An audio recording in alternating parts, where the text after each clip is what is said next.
ملخص حلقة واستعينوا بالصبر والصلاة من برنامج آية وحكاية ثلاثة.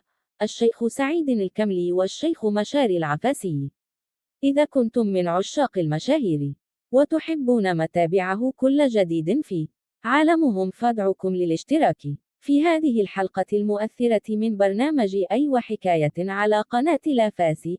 يتناول الشيخ سعيد الكملي بالتعاون مع الشيخ مشاري العفاسي تفسيرا عميقا للآية الكريمة أكبر من واستعينوا بالصبر والصلاة وإنها لكبيرة إلا على الخاشعين. البقرة 45.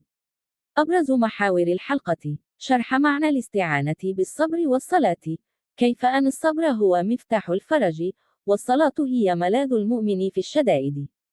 أنواع الصبر: الصبر على الطاعة، الصبر عن المعصية، والصبر على البلاء. أثر الصلاة في تهذيب النفس وتقوية الإيمان. الصلاة ليست مجرد أداء حركات، بل هي اتصال مباشر بالله، تمنح السكينة والطمأنينة. من هم الخاشعون؟ توضيح صفاتهم وكيف تكون الصلاة سهلة عليهم بينما تكون ثقيلة على غيرهم. قصص واقعية مؤثرة.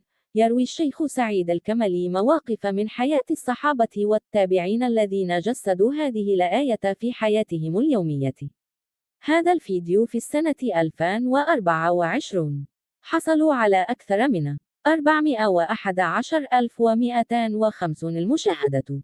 الحلقة تمزج بين التفسير، التربية الإيمانية، والقصص الملهمة بأسلوب هادئ وعميق يلامس القلوب ويحفز على التأمل والعمل. وسلام.